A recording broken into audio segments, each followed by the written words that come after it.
Saya akan bicara tentang a moment of quietness, waktu tenang, bagian kedua. Salah satu kunci untuk menjadi tajam dalam hidup kita, jadi tajam, jadi fokus, jadi terarah, jadi excellent, kita harus punya waktu tenang, moment of quietness.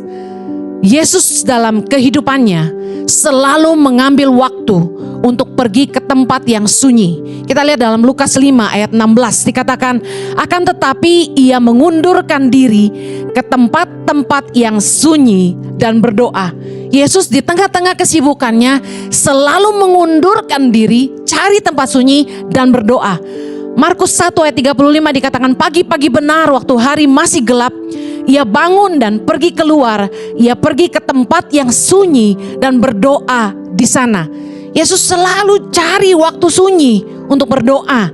Bahkan ketika dia di tengah-tengah pelayanannya, ketika Yesus dikerumun orang banyak, ya, orang-orang yang mengejar-ngejar Yesus untuk minta didoakan, untuk mendengarkan pengajarannya, Yesus menarik diri supaya dia bisa istirahat dan berdoa.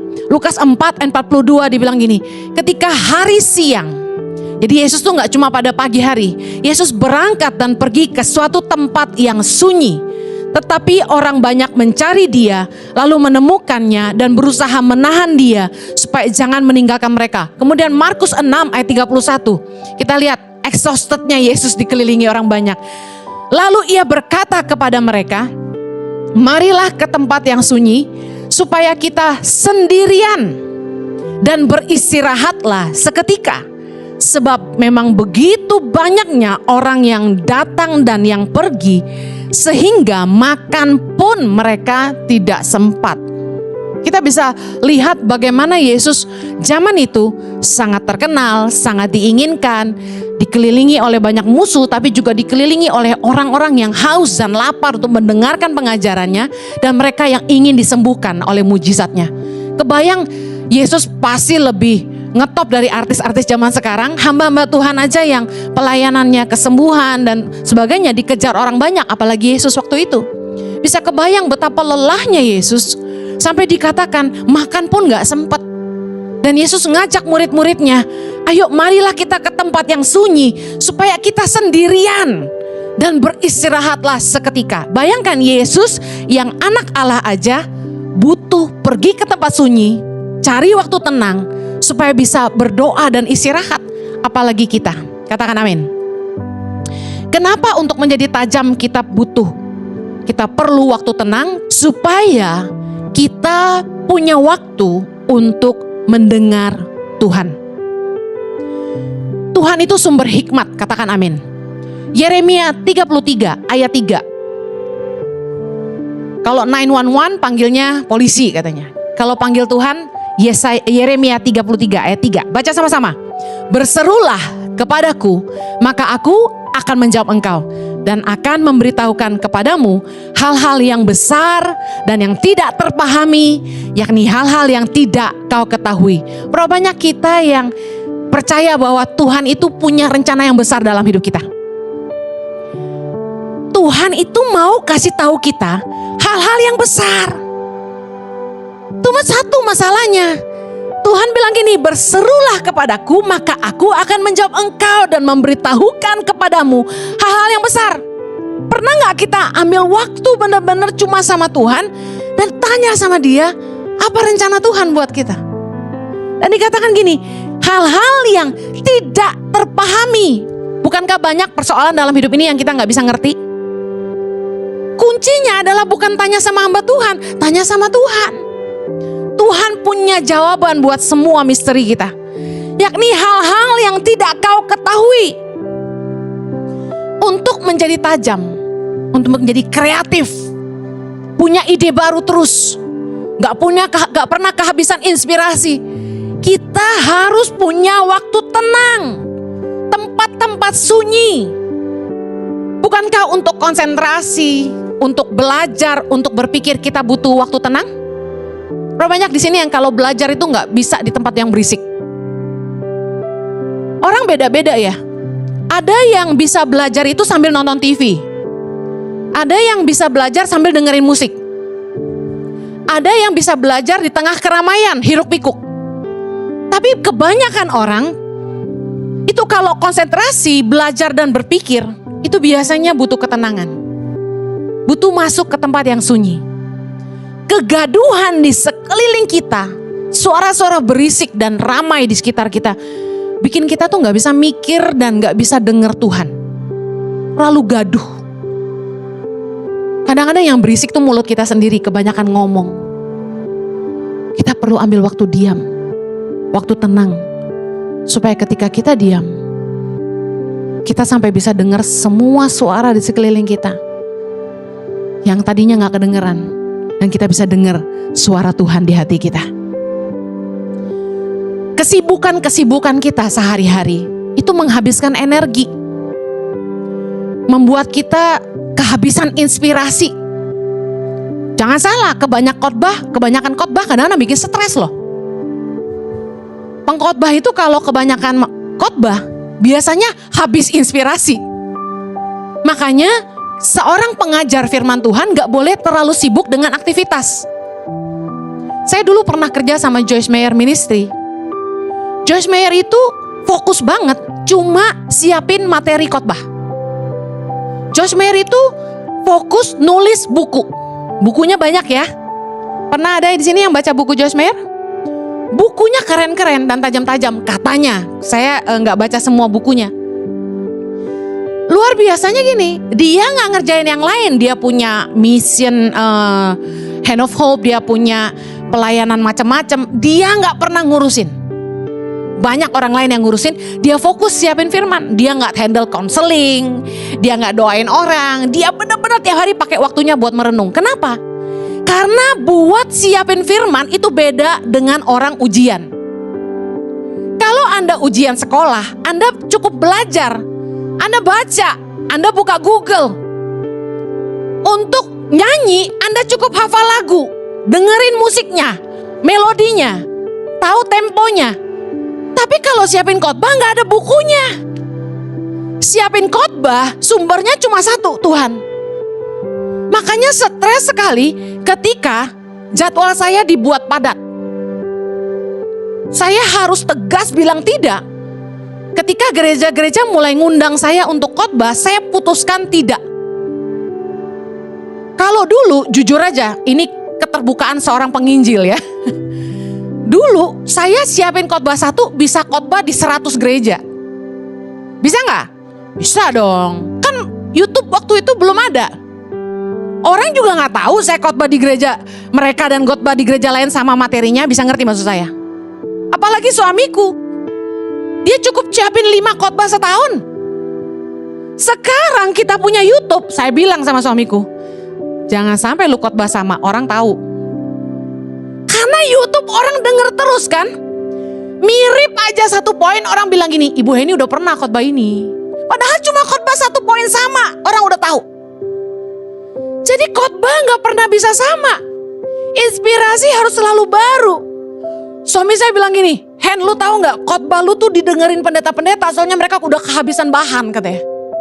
Karena saya tiap minggu khotbah 3-4 khotbah saya dicontek-contek sama hamba Tuhan lain, soalnya mereka udah bingung mau khotbah apa. Ada yang WA minta PPT. Tapi saya kasih tahu, kita terlalu sibuk, kita akan habis inspirasi. Anda bekerja, Anda butuh kreatif gak? Harus mikirin kekreativitasan yang baru gak untuk produk-produk baru? Bahkan teknik-teknik marketing yang baru kita harus mikirin terus, kita harus pikir terus. Kenapa orang jadi kaya inspirasi? Karena banyak berada di tempat-tempat sunyi. Perenungan adalah kunci kesuksesan, bukan kesibukan. Perenungan yang dalam. Orang lahir inspirasi ketika dia diam, merenung dan berpikir dalam-dalam. Kesibukan tuh ngabisin energi, bahkan kesibukan membuat kita terperangkap dalam prioritas yang salah. Kita berusaha nyenengin semua orang. Kita berusaha melayani orang banyak. Sementara kita sendiri kehabisan energi dan inspirasi. Saya orang yang gak sungkan, Anda tahu itu. Saya pilih baik-baik siapa yang jadi prioritas di hidup saya. Kalau Anda leader di ICI, Anda staff Tangan Pengharapan, tentu Anda masuk VVIP-nya saya gitu kan. Anak saya, nggak ada yang lebih penting. Selain Tuhan, pasti keluarga. Saya akan batalin semua pelayanan demi anak saya, demi keluarga saya. Tapi kalau saya misalnya dicari orang, diajak makan, percaya nggak banyak yang ngajak saya makan? Saya harus say no ke banyak ajakan. Orang ngajak ketemu, orang ngajak ngobrol, saya banyak gak bisanya. Ada orang minta konseling, saya harus tolak. Karena saya gak mampu melayani konseling semua jemaat, ICI punya konseling center yang dilayani oleh orang-orang yang juga diurapi, katakan amin. Roh Allah ada dalam hidup setiap kita. Dalam hati orang percaya ada roh Allah. Setiap kita diurapi Tuhan. Gak mesti konseling sama saya, gak mesti didoain sama saya. Anda ditumpangin tangan sama Pak Rizal, sama Pak Teddy. Kuasa yang sama ada dalam diri mereka, amen. Banyak jemaat yang datengin saya maunya didoain Bu Heni. Saya bilang sama aja. Saya sejujurnya, saya tahu pasti kecewa udah datengin saya. Pasti mereka mikir gini, apa sih susahnya doain sebentar aja, kok ditolak? Saya biasakan supaya jemaat jangan mentuhankan hamba Tuhan. Datang aja ke pendoa-pendoa, mereka diurapi dengan kuasa yang sama karena Tuhan kita sama. Bisa paham ini?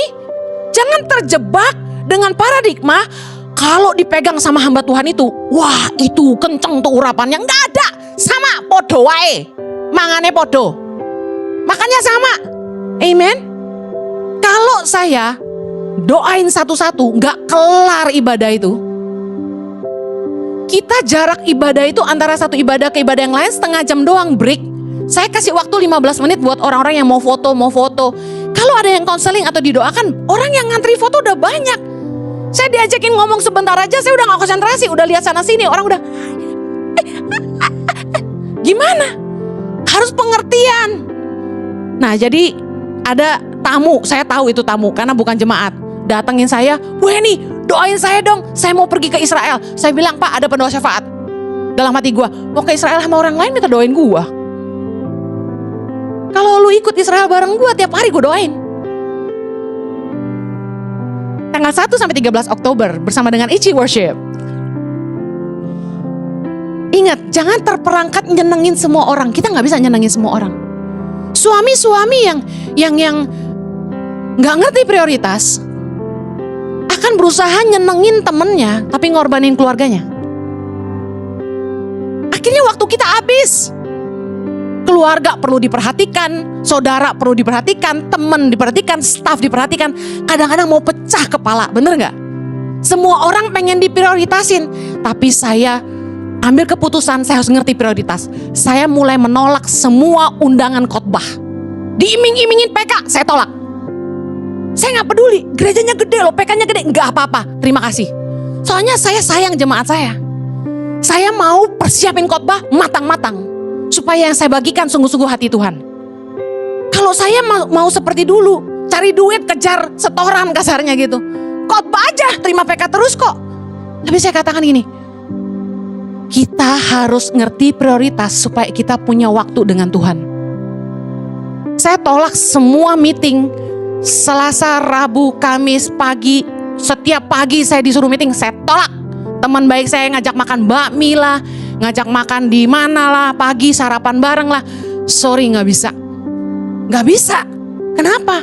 Kalau saya pergi berarti saya gak punya waktu untuk dengerin Tuhan. Sementara saya harus khotbah tiap minggu 3-4 khotbah. Pernah 5 khotbah seminggu, dalam 1 minggu. Pecah gak tuh kepala? Stres. Jadi saya pastikan saya punya waktu tenang. Suami saya sirik sama saya kadang-kadang. Karena saya udah siapin khotbah, Sabtu tuh saya nyantai. Udah ya, kita doa nih sekeluarga. Saya bilang saya tidur dulu ya. Terus dia liatin saya, enak banget kamu ya. Iya, waktu tenang. Harus punya waktu tenang. Bijaksanalah untuk menerima ajakan mana yang Anda harus terima, mana yang Anda harus tolak supaya Anda punya waktu tenang. Mendengar Tuhan bikin orang jadi tajam. Amsal 29 ayat 18. Kita baca sama-sama. Amsal 29 ayat 18. 3, 2, 1. Bila tidak ada wahyu, menjadi liarlah rakyat.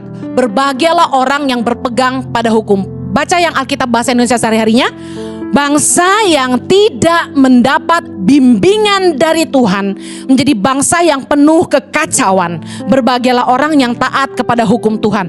Baca terjemahan berikutnya dari KJV, ya, King James Version. Where there is no vision, the people perish. Sampai situ aja. Bahasa Indonesianya adalah ini. Tanpa visi, orang binasa. Mari saya jelaskan dengan bahasa sederhana. Kita tuh butuh wahyu. Bimbingan dari Tuhan, pewahyuan dari Tuhan untuk visi hidup kita. Katakan amin. Kita gak bisa sembarangan, gua punya visi ini. No, itu ambisi namanya. Yang namanya visi itu adalah bimbingan dari Tuhan. Nah, untuk hidup kita lebih tajam dan terarah, kita butuh visi, bimbingan, pewahyuan dari Tuhan. Visi dari Tuhan itu yang bikin hidup kita itu tajam. Keputusan-keputusan kita jadi tajam. Karena kita ngerti apa yang Tuhan mau buat hidup kita. Mari kita lihat Lukas 10 tentang Marta dan Maria. Ayat 41. Lukas 10 ayat 41. Saya ingin bagikan pewahyuan yang Tuhan kasih. Tetapi Tuhan menjawabnya, Marta, Marta, engkau khawatir dan menyusahkan diri dengan banyak perkara. Ayat 42, baca sama-sama. Tetapi hanya satu saja yang perlu. Maria telah memilih bagian yang terbaik yang tidak akan diambil daripadanya. Lihat, Yesus menegur Marta karena Marta itu khawatir, menyusahkan diri dengan banyak perkara. Dikatakan satu saja yang perlu. Maria telah memilih bagian yang terbaik yang tidak akan diambil daripadanya. Apa itu? Marta khawatir dan menyusahkan diri dengan banyak perkara tuh hidup orang banyak. Gambaran hidup banyak orang yang sering kali gini. Sibuk coba ini, coba itu. Lakukan ini, lakukan itu. Cari jalan sendiri, coba kiri, coba kanan, coba lurus. Bahkan mulai ikut cara-cara dunia yang menyesatkan dan menjerat kita dalam berbagai dosa dan duka. Untuk mencapai tujuannya seringkali orang tuh nyusahin dirinya sendiri. Milih jalan yang salah. Tipu sana, tipu sini. Ngelanggar aturan. Pakai kekuatan sendiri. Gak sedikit yang kita lihat. Rugi, ditipu, bangkrut. Akhirnya semua yang dibangun sia-sia. Hidup stres. Penuh kekhawatiran. Menyusahkan diri sendiri. Buang waktu, buang umur, buang tenaga. Orang kalau nggak tanya sama Tuhan, hidupnya kayak gini. Capek sendiri. Coba jalan sana gagal, jalan sini gagal. Pacaran nggak kelar-kelar. Pacaran A, B, C, D, E, F, G nggak jadi. Marta khawatir dan menyusahkan diri dengan banyak perkara. Ini gambaran hidup kita. Yang berusaha pakai kekuatan kita sendiri. Coba lakukan ini dan itu. Bisnis nggak jalan. Wah, pakai keberhasilan di masa lalu. Dulu saya bikin ini, jadi lakukan. Padahal Tuhan itu kaya dengan inspirasi. Kaya dengan ide baru. 1 Petrus 4 ayat 2 bilang gini. Supaya waktu yang sisa jangan kamu pergunakan menurut keinginan manusia, tetapi menurut kehendak Allah. Sebab telah cukup banyak waktu kamu pergunakan untuk melakukan kehendak orang-orang yang tidak mengenal Allah. Kamu telah hidup dalam rupa-rupa hawa nafsu, keinginan, kemabukan, pesta pora, perjamuan minum, dan penyembahan berhala yang terlarang. Ayat yang ke-7, baca sama-sama. Kesudahan segala sesuatu sudah dekat. Karena itu kuasailah dirimu dan jadilah tenang, supaya kamu dapat berdoa. Kalau Anda udah coba banyak cara, rumah tanggamu konflik gak ada habisnya. Kamu bisnis ini dan itu, gak ada yang jalan. Anda udah coba segalanya. Coba lakukan ini. Kuasai diri, jadilah tenang supaya kamu bisa doa.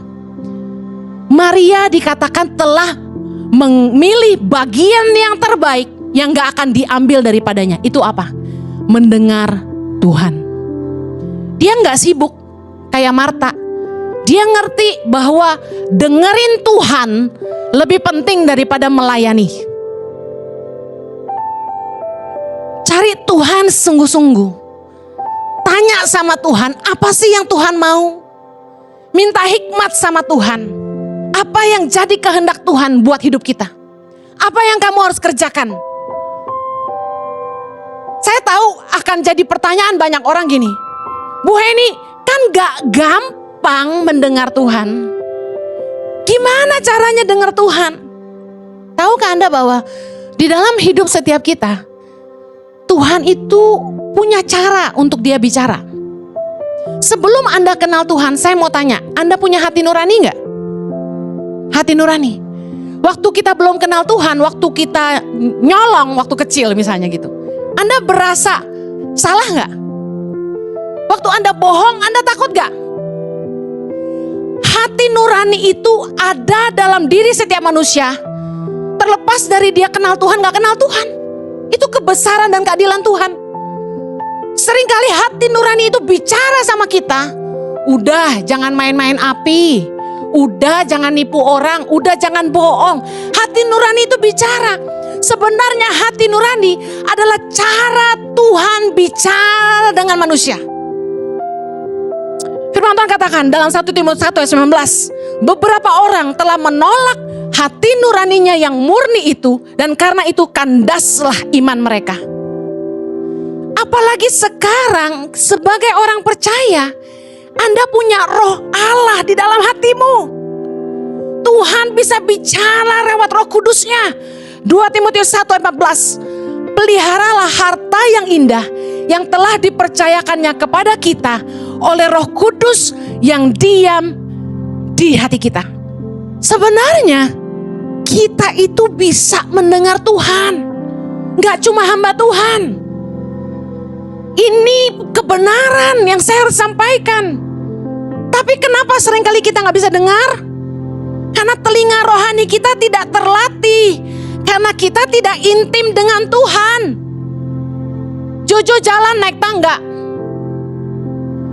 Saya langsung tahu itu suami saya. Kedekatan hubungan membuat kita kenal. Kita gak bisa dengar Tuhan karena kita tidak dekat dengan Tuhan. Ketiadaan keintiman membuat kita gak bisa kenal Tuhan. Tadi Yesaya 30:15. Sebab beginilah firman Tuhan Allah yang Maha Kudus Allah Israel. Dengan bertobat dan tinggal diam, kamu akan diselamatkan. Dengan tinggal tenang dan percaya, terletak kekuatanmu. Baca sama-sama. Tetapi kamu enggan. Seringkali kita sendiri yang gak mau datang sama Tuhan dan mengizinkan dia bicara sama kita. Soalnya untuk mendengar Tuhan itu butuh tenang. Banyak orang gak bisa diem. Kelamaan nih Tuhan gak ngomong-ngomong. Saudara tahu?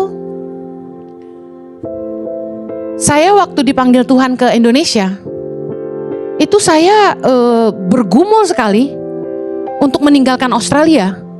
Karena keputusan itu gak mudah.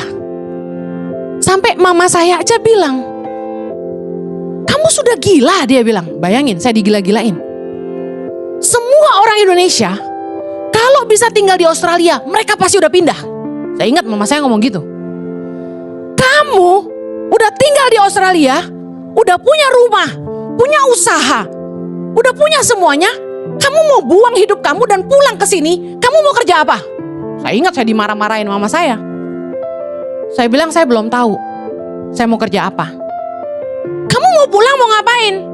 Saya jawab, saya belum tahu saya mau ngapain. Saya kasih tahu, perkara Tuhan itu sulit dijelaskan. Kalau saya bilang gini, Tuhan bicara sama saya, kan saya terdengar lebih gila bukan? Bisa paham ya? Tapi saya tahu Tuhan bicara. Kenapa saya bisa dengar Tuhan? Karena saya menyembah Tuhan. Saya gak jago main keyboard kayak Idon. Saya kalau main keyboard cuma bisa dikit-dikit. main piano. Saya cuma bisa beberapa lagu. Ini gak bunyi ya, karena saya bohong-bohong doang. Saya nyembah Tuhan, saya bilang, Tuhan bicara buat saya.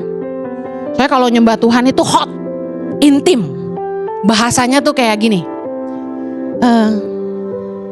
Enggak ada yang kuingini cuma kau. Enggak ada yang lebih penting selain Tuhan. Kehadiranmu membuat semuanya jadi gak penting buat aku. Saya nyembah Tuhan, dan kemudian saya diam. Saya cuma main, saya diam. Dan saya masuk ke kamar mandi, kadang-kadang gak selalu di atas piano, saya diam. Suami saya mendapati saya duduk di lantai kamar mandi sampai terheran-heran. Dia bilang, ngapain kamu? Berisik kamu. Jadi kalau di shower, ini rahasia saya. Saya duduk di shower, saya bersila atau saya duduk gini, saya bersila, saya diam.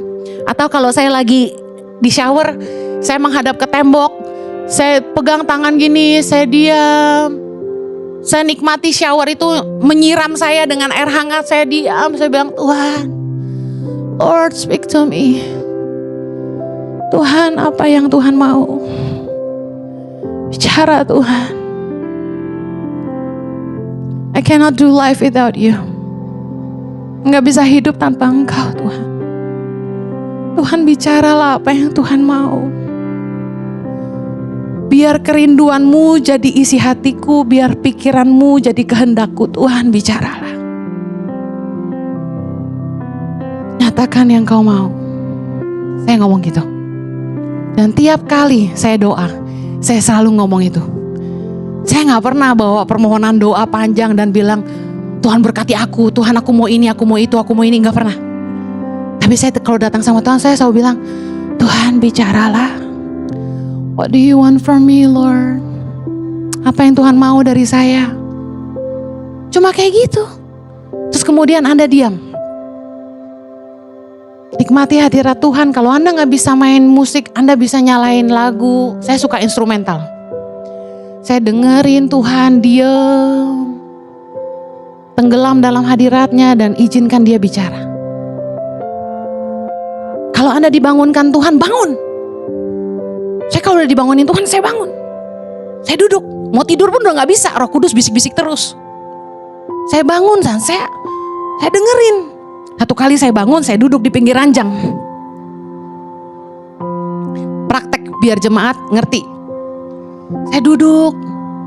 Anak saya liatin saya, katanya, Mami, what did you do this morning? What's wrong with you? You are praying, dia bilang gitu. Jadi kadang-kadang kita kalau lagi doa kayak orang gila ya. Buat orang gitu. Tapi saya gak peduli. Saya pengen Tuhan dengar. Tuhan bicara buat saya. Saya duduk di ranjang, saya diem. Tuhan mulai ngomong. Orang tuh banyak kemauan yang gak ada habisnya. Mereka ngikutin kemauan mereka. Mereka pakai cara-cara mereka sendiri. Bahkan mereka sampai pakai cara-cara dunia. Mereka gak peduli sama Tuhan. Mereka gak takut sama Tuhan. Mereka lebih dipimpin sama cinta uang. Intinya Tuhan lagi suruh saya kasih tahu saudara, yuk hidup dipimpin sama Tuhan, bukan sama cinta uang. Karena cinta tuh uang yang sering membuat kita disiksa oleh berbagai duka. Kita menyusahkan diri dengan banyak perkara seperti Marta. Padahal satu saja yang penting, satu saja yang perlu. Kita dengar Tuhan.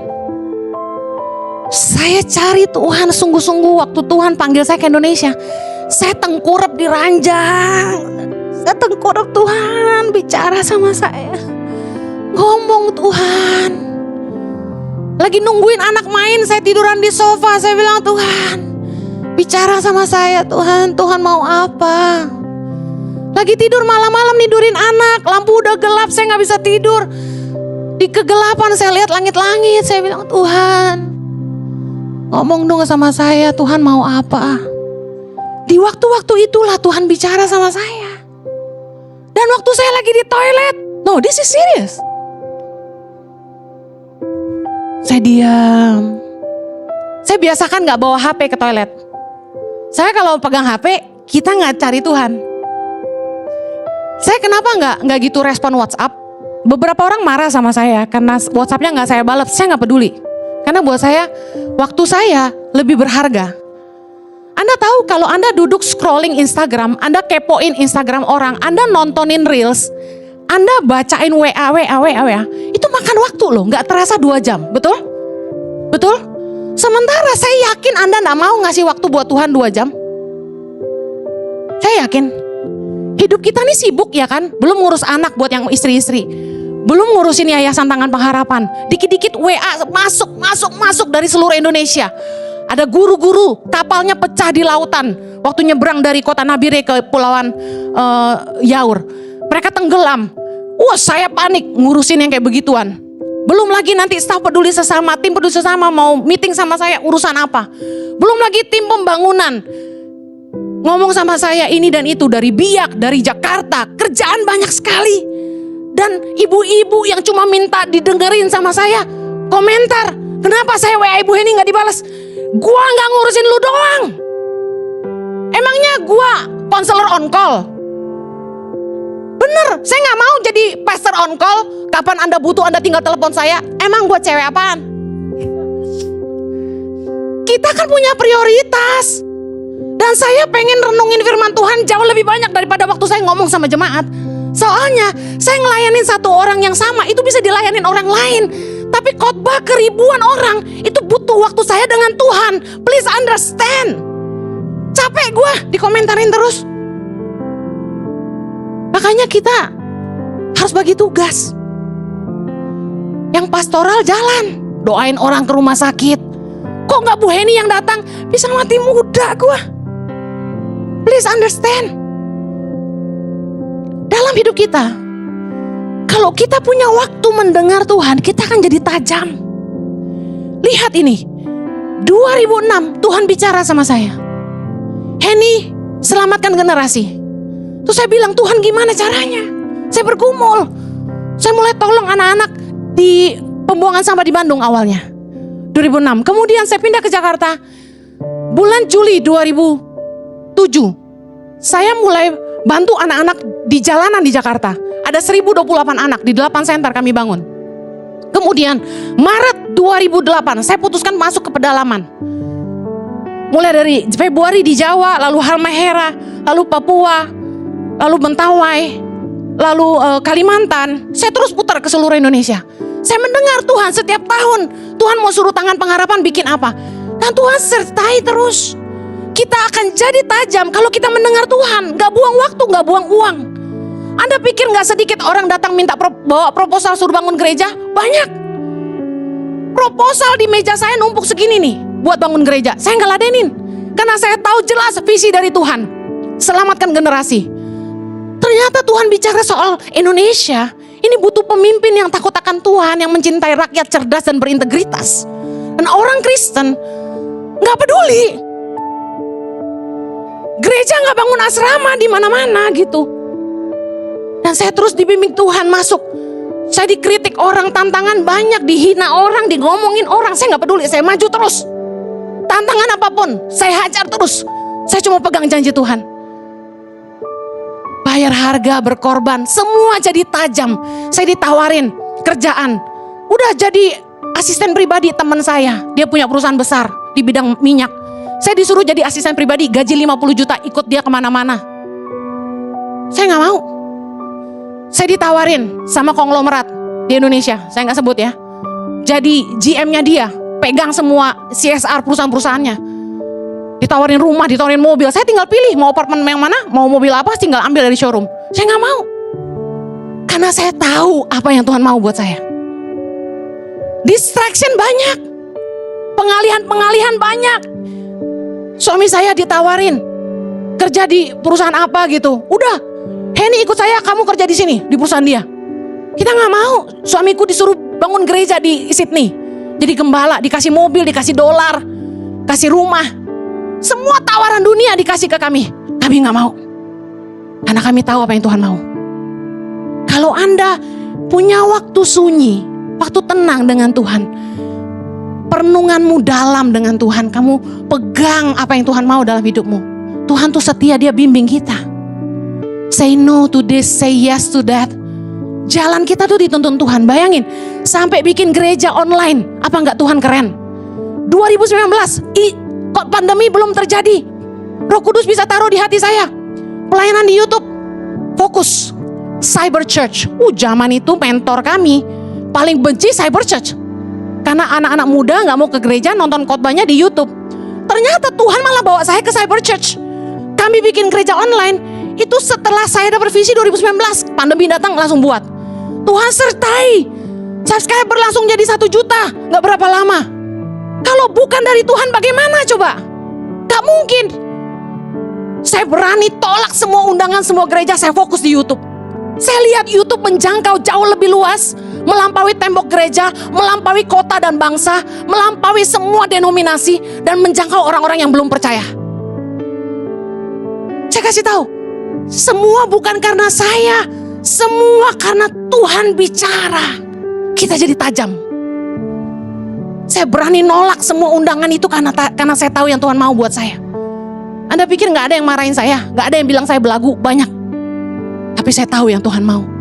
Yuk, di tengah kesibukanmu, di tengah konflik-konflik, masalah-masalah hidupmu, ambil waktu tenang untuk berdoa, dengar Tuhan. Dan kamu akan lihat Tuhan lebih besar dari masalahmu. Dan Tuhan kasih jalan keluar buat kamu. Setiap hari Tuhan kasih terang dan malam. Ada pagi, siang, ada malam. Malam bicara soal problem-problem yang kita hadapi dalam hidup kita. Di mana nggak ada jalan keluar, di mana kita nggak bisa lihat, kita masih ke kanan atau ke kiri. Tuhan izinkan terjadi buat apa? Supaya menggiring kita masuk ke tempat sunyi. Kamu nggak bisa apa-apa tanpa Tuhan. Katakan sama-sama saya nggak bisa apa-apa tanpa Tuhan. Saya butuh Tuhan. Lepaskan semua kesibukanmu, kuasai dirimu, dan jadilah tenang. Supaya kamu bisa berdoa dan cari kehendaknya. Amen. Mari kita berdoa. Haleluya. Thank you Lord. Makasih Tuhan. Tenanglah jiwaku. Jangan lupakan segala kebaikannya. Thank you Jesus. Bapa, saat ini biarlah Roh Kudus menjamah hati setiap kami. Izinkanlah perjumpaan denganmu terjadi di sini. Kami mau ngalami Tuhan. Kami mau mendengar Tuhan. Bukakan telinga rohani kami. Kami mau belajar duduk diam mendengar Tuhan. Punya waktu tenang bersama Tuhan. Di situ Tuhan akan bukakan perkara yang besar buat kami. Hal-hal yang kami gak pahami. Hal-hal yang belum pernah kami ketahui. Engkaulah sumber inspirasi kami. Kuatkan yang lemah Tuhan. Pulihkan yang tidak berdaya. Mereka butuh kekuatan yang baru. Hampirilah mereka Tuhan. Kuatkan setiap mereka. Lord, we need you. Katakan aku butuh Engkau Tuhan. Lord, we need you. Kami gak bisa tanpa Engkau Tuhan. Lawat kami. Segarkan jiwa kami Tuhan. Thank you Lord. Thank you Jesus. Makasih Tuhan. Thank you Jesus. Thank you Lord. We love you Lord. We love you.